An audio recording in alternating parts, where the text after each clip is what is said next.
8h45 sur Europe 1 de Dimitri Pavlenko. Votre club de la presse européen, on la surnomme l'île Hippocampe pour sa forme qui rappelle le petit poisson à profil de cheval. Et oui, les hippocampes sont des poissons. Mayotte, 8000 km de Paris, 200 000 habitants en 2010, sans doute le double aujourd'hui.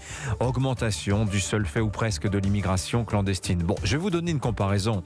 Imaginez 35 millions d'étrangers arrivant en métropole en l'espace de 12 ans. 35 millions de nouveaux venus qu'il faut loger, nourrir, scolariser, employer.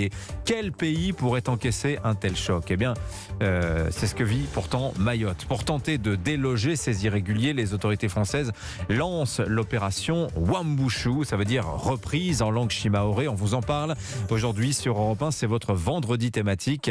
Avec nous jusqu'à 9h pour tenter d'évaluer les chances de succès de cette opération. Peut-on sauver Mayotte de l'immigration clandestine ? L'un des meilleurs experts des questions d'immigration au Parlement est avec nous. Bonjour François-Noël Buffet. Bonjour. Bienvenue sur Europe 1. Vous êtes sénateur Les Républicains du Rhône, président de la commission des lois du Sénat, co-rapporteur entre autres d'un rapport d'information sur l'immigration à Mayotte, où vous vous êtes rendu à plusieurs reprises, notamment fin 2021. Alors un mot d'abord sur cette opération policière Wambushu, François-Noël Buffet. Êtes-vous optimiste sur les chances de succès ? Écoutez, il faut le souhaiter. Il faut souhaiter que cette opération fonctionne. En tous les cas, elle me semble être absolument nécessaire compte tenu de la situation mahoraise. 50% de la population de Mayotte est une population étrangère et dans ces 50%, 25% sont en situation irrégulière. La situation est explosive sur cette île. J'ai vécu la différence de vie sur ce territoire entre 2006 où je suis allé une première fois sur le thème de l'immigration clandestine et une deuxième fois, vous l'avez rappelé, en 2021. La situation s'est dégradée à une vitesse incroyable, une population évidemment qui a augmenté fortement, vous venez de le dire, mais également une violence qui s'est installée, oui. Une violence assez incroyable, et en plus une population qui est très jeune. Je rappelle que la population de Mayotte est à 50% à peu près à moins de 18 ans, et donc très très jeune. Pourquoi ? Un climat de violence terrible. Alors, on va y revenir, mais peut-être d'abord, François-Noël Buffet, on a dit que ces clandestins venaient très massivement des Comores voisines, archipel qui se trouve à 80 km seulement des rives de Mayotte. Mais pourquoi ces clandestins viennent-ils aussi nombreux à Mayotte ? Comment on explique cette attraction finalement qu'exerce Mayotte sur sa région ? C'est assez simple. En réalité, Anjouan est à 70 km. Les gens peuvent traverser sur des bateaux qui s'appellent des kwassa-kwassa, arrivent sur les plages mahoraises et viennent principalement pour essayer d'obtenir à un moment ou à un autre la nationalité française et pour bénéficier, disons les choses telles qu'elles sont, de la vie qui dans cet ensemble qui est très difficile représente une sorte d'îlot de jouvence presque parce qu'on accueille les gens et qu'on les traite. Oui. La maternité de Mamoudzou est probablement la première maternité de France avec plus de 10 000 naissances. Donc vous avez beaucoup de jeunes femmes comoriennes, anjouanaises qui arrivent en donnant naissance à leur enfant et en espérant que celui-ci, restant sur le territoire, oui, puisse obtenir la nationalité française et aller à l'école. C'est assez étonnant. L'école dans laquelle je me suis rendu lorsque je suis allé en 2021, vous aviez 12 classes par niveau. 12 classes par niveau. C'est 12 énorme. Classes par niveau. 12 classes de CP, 12 de CE1, etc. Exactement. Waouh. Il y a combien d'élèves dans ces écoles-là ? C'est quoi ? C'est des classes de 2000 élèves ? C'est des écoles de 2000 élèves, oui, mais des classes de 30, 35 élèves. Je me souviens très très bien de cela.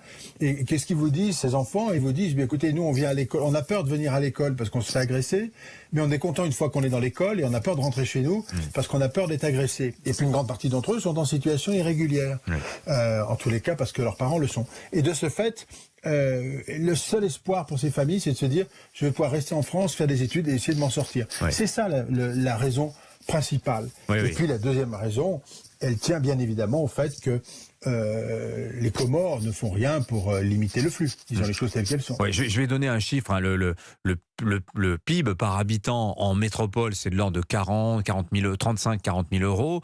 À Mayotte, c'est 10 000 euros, mais c'est 10 fois supérieur à la moyenne de la région. Quand vous allez au Mozambique, bien sûr, au Comores, on est à 1 000 euros par tête. Donc forcément, voilà, Mayotte devient naturellement un espèce d'aimant à misère. Revenons un instant à Wambushu, à cette opération de police donc qui démarre avec l'idée de démanteler. Alors le ministre de l'Intérieur tourne un peu autour du pot, parlant d'une opération de lutte contre l'habitat insalubre, parce que ces clandestins vivent dans des bidonvilles qui se constituent dans les interstices de la ville.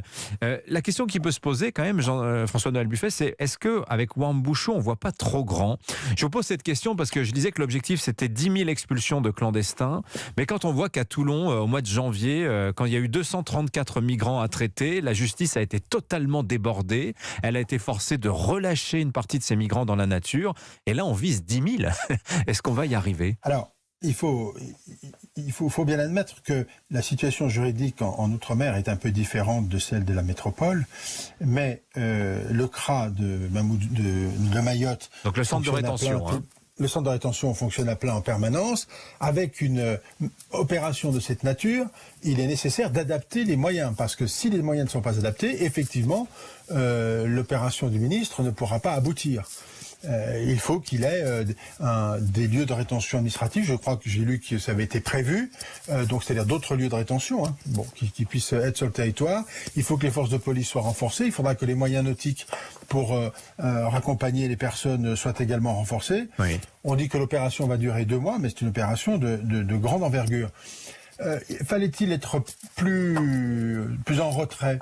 Je crois qu'il y a un élément dans cette opération qu'il ne faut pas négliger. C'est l'élément aussi message envoyé aux Comores, en disant qu'on ne peut pas continuer, ou la France ne peut pas continuer d'accepter des arrivées aussi massives sur son territoire, et qu'il faudra aussi à un moment ou à un autre que les Comores acceptent de la discussion, et qu'il y a un travail diplomatique extrêmement fort entre la France et les Comores. Ça n'est pas possible. De toute façon, l'avenir de Mayotte n'existera que si on est capable d'avoir, dans l'immédiateté des choses, des moyens de sécurité extrêmement forts et des moyens de justice extrêmement forts, et ensuite un projet économique pour cette île et un projet de relations internationales, et il faut l'appeler comme ça, avec les Comores, une discussion au plus haut niveau sur le plan diplomatique, pour essayer de calmer le jeu. Sinon, nous y retournons dans 5 ans, dans 6 ans, on recommence la même chose. Voilà, mais William Molinier, l'envoyé spécial d'Europe 1 aux Comores, nous expliquait tout à l'heure que oui, la Russie est en train de souffler aussi au creux de l'oreille des dirigeants comoriens, et notamment de leur suggérer de se montrer un peu réticents sur la délivrance des fameux laissez-passer consulaires qui sont nécessaires pour renvoyer des clandestins dans leur pays d'origine. On va se heurter aussi, c'est l'une des conséquences finalement inattendues du conflit en Ukraine. Ah, tout à fait. C'est-à-dire que là où la France est présente dans le monde, on se rend compte que dès que la Russie peut intervenir pour nous mettre en difficulté, l'exemple de l'Afrique subsaharienne, enfin singulièrement du Mali, l'exemple que vous venez de donner sur Mayotte n'est absolument pas surprenant. Il y a cette volonté de lutter contre nous. Cela ne veut pas dire qu'il faut qu'on soit faible. Au contraire, je crois qu'il faut qu'on affirme les choses. Je rappelle que les Mahorais de nationalité française, c'est-à-dire nos concitoyens, vivent dans une situation extrêmement difficile. Je suis allé, moi, dans tous ces lieux à Kongu et dans ces bidonvilles, parce qu'il faut les appeler comme ça. Ce sont des bidonvilles. Je suis allé voir les gens. C'est un état de misère qui est absolument terrible. Et on ne peut pas accepter sur le territoire national de telles situations. Et on ne peut pas accepter non plus le fait de ne rien faire et de considérer que tout ça est un scénario au fil de l'eau. Ça n'est pas possible, sinon Mayotte est perdue. Disons les choses telles qu'elles sont. Alors François-Noël Buffet, justement, je vais vous poser une question très directe. Je vais dire tout haut ce que beaucoup pensent tout bas, à savoir que finalement pourquoi la métropole s'embête aujourd'hui avec un territoire aussi problématique, aussi complexe. On entend les ministres, et je pense par exemple à Sébastien Lecornu, qui avant était aux Outre-mer, disant il n'y a pas si longtemps que ça, l'appartenance de Mayotte à la France n'est pas négociable. Pourquoi y a-t-il un tel attachement de la France aujourd'hui à Mayotte ? Parce que les Mahorais ont choisi la France. Au moment du référendum, lorsque les Comores ont voulu leur indépendance, la seule île de l'archipel des Comores qui a décidé de voter pour la France, c'est Mayotte. 4 référendums depuis 1974. Oui, absolument. Et c'est Mayotte. Et c'est désormais le 102e, sauf de ma part, département français. Oui. Le 101e. C'est la France. Donc, et puis au-delà du territoire lui-même, c'est aussi la présence de notre pays sur l'océan Indien et sur une des mers du monde. C'est un des rares pays. Je reviens des Antilles pour une mission pour le Sénat la semaine dernière. Le drapeau français flotte sur toutes les mers du monde. C'est donc une présence très importante pour nous. Mayotte est stratégique. Mayotte est stratégique, François-Noël Buffet. Je pense que Mayotte est stratégique, comme beaucoup d'autres territoires, dans ce secteur-là de l'océan Indien. Il y a des enjeux économiques qui sont réels. Le développement du port, notamment, a été une des grandes ambitions. On peut jouer un peu sur le trafic maritime, en termes commerciaux, j'entends. La question est un peu toujours la même avec nos outre-mer. Je le dis très directement. Nos outre-mer doivent être traités comme une chance pour le pays. À une condition, c'est qu'effectivement, on se donne les moyens de relever cette chance.